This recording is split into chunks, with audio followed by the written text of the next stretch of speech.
The Met Office in Exeter was the venue for Devon Community Foundation's philanthropy event. The charity helps the vulnerable in society, and remarkably 90 pence of every pound gets to those who need it. It supports volunteers who are on the front line in tackling issues in their local communities. The event was photographed by Stephen, one of those being backed by the charity. He's part of a homeless group called MOP in Exeter.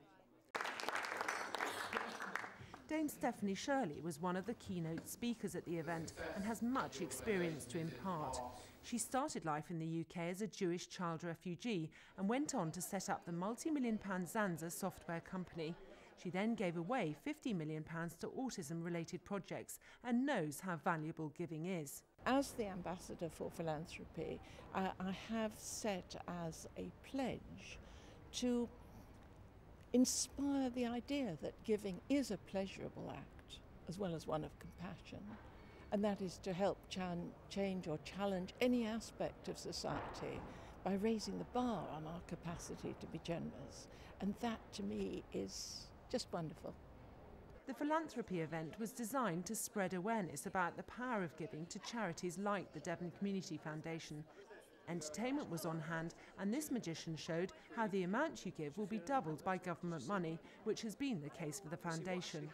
If I put a coin into a street person's cap, that's a generous gift, and you get pleasure from that. Oh, I enjoy my lunch more because I've just given to somebody who's hungry. But once you start to think, how can we get people back into work? How can we provide a society, locally or nationally, where this is not going to happen, where people are going to get into work and have that pleasure? Then we start to be a philanthropist. And that's true whether we're giving £5 a year or 50,000.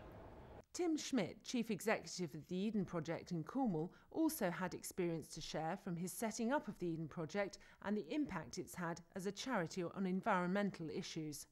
Vulnerable is a funny word, but there's actually a lot of vulnerable people about. Eden, as you probably know, we work a lot with the homeless. We've got a garden at Chelsea this year, which has been built by 500 homeless people. And last year we did one with people from prison hostels. And what you learn is actually the reward you get for helping people to gain or regain their self-confidence is enormous, because it doesn't take much to make people suddenly have faith in themselves again and to get themselves going in a direction which is going to give them a fulfilling and contented life. And I think people should remember that the more people that you can help that way, the better the community is, because ultimately unhappy people create an unhappy community. Tim's advice is to have the courage of your convictions when it comes to asking for money for important causes.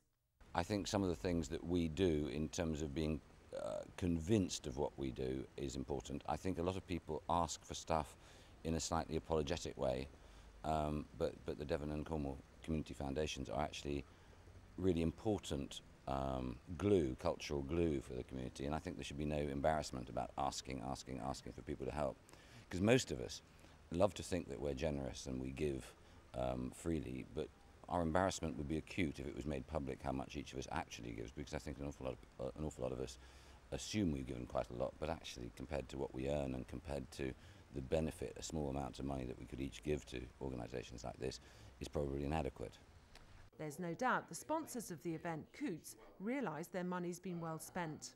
I think the importance of the work they do is the support for smaller local charities, where the money that they raise and can offer can make a really significant difference to causes that wouldn't necessarily generate national interest, but can make a big difference to the community that they're working within. The philanthropy event also offered conducted tours of the Met Office, a building which is continually offering people weather forecasts. From the evening's popularity, the hope is that the Devon Community Foundation will continue to have a big, bright future and add to its list of generous donors.